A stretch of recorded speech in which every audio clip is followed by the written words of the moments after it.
This video is a good summary of the chapter on hypothesis testing, testing the population proportion and the population mean. Let's briefly again define what's hypothesis testing. Um, Hypothesis testing is a statistical method used to make decisions based on data. Uh, it allows us to test an assumption called a hypothesis, and there are going to be two hypotheses. One is called the null hypothesis, and one is called the alternative hypothesis. And usually the alternative hypothesis is the claim we try to find evidence for. The null hypothesis is a statement of no change, no effect, status quo. It has usually the equal sign in it. And the alternative hypothesis is a statement of inequality. It has the less than, greater than, or not equal to sign in it. For example, if we are to test the claim that the mean time for oil change is less than 15, so the less than 15 is an inequality, so it should be in the alternative hypothesis. So the alternative will be mean less than 15 minute, as you can see it right here, and the null hypothesis will be mean equals 15 minute. Now other books, there are some books that they use just this the equal sign in the null hypothesis. Other books they use the equal, greater than or equal to, less than or equal to. Either way is fine. I provided a video introducing how to state the null and the alternative hypotheses. It's extremely important that the first step when you perform a hypothesis test, that you know how to state the null and the alternative hypothesis. Otherwise, if you state the wrong hypothesis, you will be studying and processing the wrong claim. So you have to be very careful with that. Now, how do we use the data? Then we state the hypothesis, and then we collect data. Usually we will have data from a sample, and the data from the sample is going to allow us to make one of two decisions. Either we're going to be able to reject the null hypothesis or fail to reject the null hypothesis. So if you reject, remember the null and the alternative hypotheses are two competing statements. They complement each other. So if one of them is right, the other one must be wrong, because they're total opposite of each other. So if we end up rejecting the null hypothesis, so we're saying the null hypothesis is no good, and our claim is in the alternative hypothesis, so we'll end up supporting the claim. This is how hypothesis testing works. How do we decide if we can reject the null hypothesis or fail to reject the null hypothesis? We're going to define a probability. It's called the p-value. And based on this p-value that you're going to be able to use StatCrunch to find it. If this p-value is less than or equal to alpha, we reject the null hypothesis. If this p-value is more than alpha, we fail to reject the null hypothesis. Now, what is alpha? Alpha is called the significance level, which I'm going to go over it, in a minute. Another example of hypothesis testing, a high school administrator claims that more than 20% of their students take dual enrolled classes at a nearby college. Out of 450 students, 96 students said they take the dual enrollment classes. Test the school claim. So what would be the null and the alternative hypothesis here? It will be, for the alternative, it will be P. It's a proportion, it's a probability, a percent. P greater than 20%, and the null hypothesis will be P equals 20%. But if you're using different book, it will be less than or equal to 20%. Okay, some definitions before we expand on hypothesis testing. What is type 1 error in statistics? Type 1 error is the probability of rejecting the null hypothesis when it is true. When something is true, you're not supposed to reject it because it is true. But if you do, this is called a type 1 error. For example, let me give you an example of the consequences of making those type 1 error. let's say in the court of law, someone is being tried in the court, just for something wrong they did. So when they begin the trial before the jury would have to assume that the defendant is not guilty to begin with. This is our null hypothesis. The alternative hypothesis will be the defendant is guilty. As I said, the court has to assume that the defendant is not guilty to begin with and until proven otherwise. So type 1 error means HO is true. That means the defendant is not guilty, but we reject that. The jury decided no, HO is not true, and then they convict, the person. What is the consequence of this? You are putting an innocent person in jail. That is a type 1 error. That's what a type 1 error would mean right here. Type 2 error. It is the probability of failing to reject the null hypothesis when it is false. When something is false, guys, you're supposed to say no to it. You're supposed to reject it. But if you fail to do that, this is called a type 2 error. What would it mean in the court case here? That means HO. So fail to reject HO when it is false. That means HO is false. That means the defendant is indeed guilty, but the jury did not see that. What is the consequence of this one? Then you are putting a convicted felon back on the streets. Now, which one would you lose your sleep over making that mistake? I would say type 1, putting an innocent person in jail. That is severe. That's very, very serious. What is the level of significance alpha that I mentioned earlier? The level of significance alpha is the maximum allowable probability of making type 1 error. Errors are going to happen in statistics because you are not using the entire population to make a decision. You're collecting a sample, and although we do make sure that the sample is a good representative of the population, but things could go wrong because you're not surveying every single member of the population. Common levels of alpha are 1%, 5%, and 10%. What is the p-value now? A p-value is a number between 0 and 1. It tells us, or it tells you, how likely it is that your results happen by chance, assuming that the null hypothesis is true. So we begin with the assumption that the null hypothesis is true, and then we compute the p-value, which will give us an idea how likely it is that the results that we have happen by chance. If the p-value, just turns out to be low, that means this is very unlikely that the results did happen, just by chance, assuming the null hypothesis is true. That means probably our assumption that we make to begin with is wrong, and this is how we end up rejecting the null hypothesis. Now, how do we decide if the p-value is small enough to reject the null hypothesis? You compare it with alpha. If the p-value is less than alpha, then you reject the null hypothesis. And if the p-value is more than alpha, you fail to reject the null hypothesis. So a low p-value suggests that the observed results that we see in the sample, that we get from the sample, are unlikely to be due to chance alone, and thus provides evidence against the null hypothesis.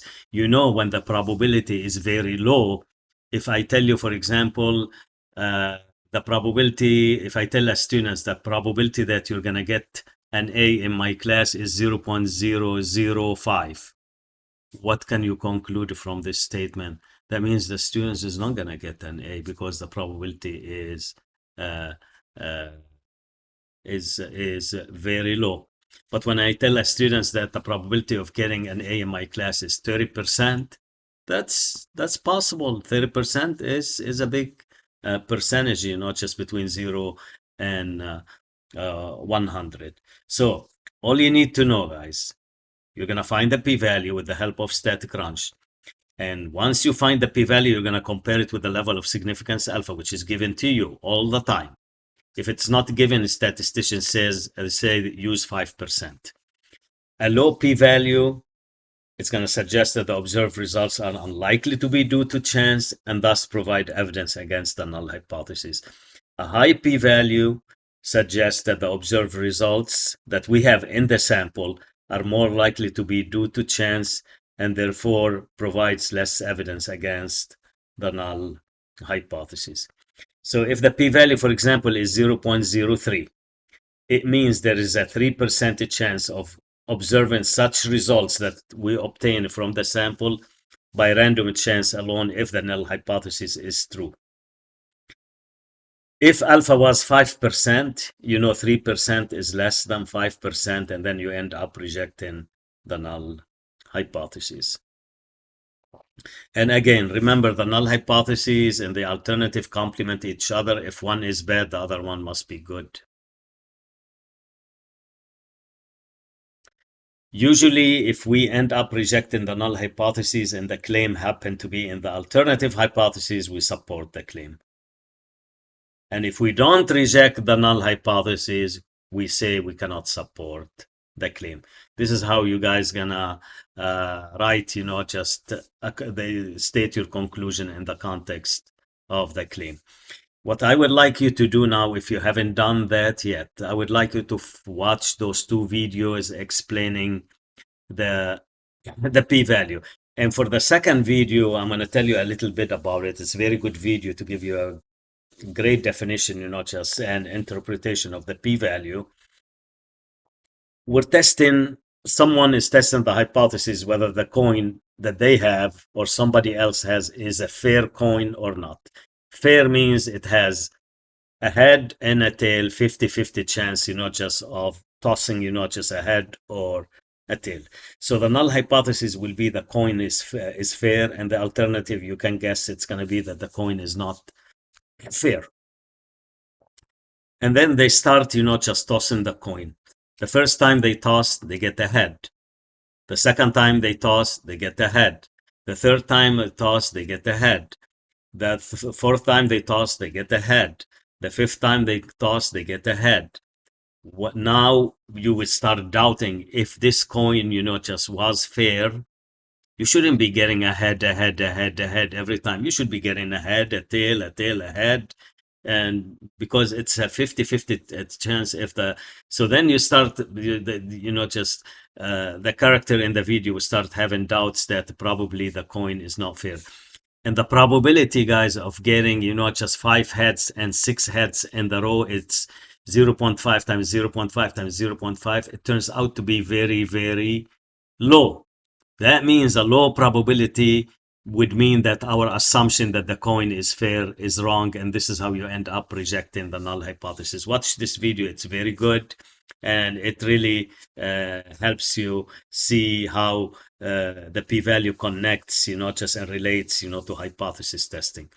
You can see me repeating this, guys, making a decision. P-value less than alpha, reject the null hypothesis, and p-value more than alpha, fail to reject the null hypothesis. I cannot emphasize how important this is. This is going to be your key, guys, for the entire remaining 5 weeks, and how to make decisions in hypothesis testing. The steps of hypothesis testing, there are 5 steps, and I'm going to walk you through them, and then we're going to do an exercise showing you how to execute the 5 steps.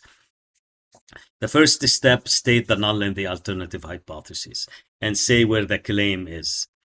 The second step is to collect the sample data and compute the test statistic. The test statistic, guys, is to convert, just the data that you have into a z-score. You learned about z-score earlier in the semester, and then you're gonna be able to use, but you don't need to do anything by hand. It's gonna be done using StatCrunch. And you remember, if the z-score is above 2 or above 3, it's a very unusual event, unlikely to happen, and then the probability of this happening is going to be very low. So it all, just links to the p-value. Then we're going to calculate the p-value, which I talked to you about it already. And here I give you an example about when you assume the null hypothesis is true and you come up with something strange, then you know that your assumption is wrong. And I give you this example here that you can, I'm sure, connect with it.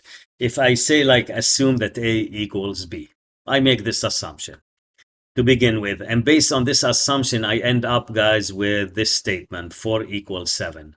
You know 4 is not equal 7. This is a false statement. That means my assumption was wrong, and I need to reject it. That means the A equals B is a wrong assumption. And this is how hypothesis testing works. You assume that the null hypothesis is true to begin with, and then you calculate the p-value. If the p-value turned out to be very low, that means your assumption was wrong. You reject the null hypothesis. As simple as that. Again, guys, you see me touching and explaining how to use, just the p-value less than alpha and greater than alpha. That's step number 3. Step number 4, guys, you decide to reject the null hypothesis or fail to reject it. Again, if the p-value is less than alpha, you reject the null hypothesis. If the p-value is more than alpha, you fail to reject the null hypothesis. Step number 5, this is very, very important step, is you're writing the claim, you're interpreting your results in the context of the claim. Now you want to write for a reader. Do you support the claim or you don't support the claim? Do you reject the claim or you don't reject the claim? This is how you write, just step number 5. Please pay attention, just to this one. So, let's say the claim is in H1 and you reject HO. The p-value is less than alpha. Look what you say. You say, there is, if you reject HO, you say there is enough evidence at, let's say alpha is 5%. At the 5% level of significance, 2. We say the claim is H1, so we use the word support to support the claim that, and you copy and paste, the language of the claim exactly. Let's say you fail to reject HO and the claim is in H1. Look what you say. You say there is not enough evidence at the 5% level of significance to support the claim that blah, blah, blah. Now, if the claim is in HO, which is usually not a common case, but you could have the cases where the claim is in HO. If the claim is in HO and you reject HO, look what you say. There is enough evidence at the 5% level of significance too. Now you have to choose between the word support and reject. If the claim is in HO, you must use the word reject. So you say there is enough evidence at the 5% level of significance to reject the claim that blah, blah, blah. If you fail to reject HO, p-value is more than alpha, and the claim is in HO, look what you say. There is not enough evidence at the 5% level of significance to reject the claim that blah, blah, blah. And then, guys, you can see that I put those 4 scenarios right here. There will be no other scenarios other than the ones, just I put here. So in any statistical hypothesis problem, you will have at the very end to use one of those 4 bulleted points.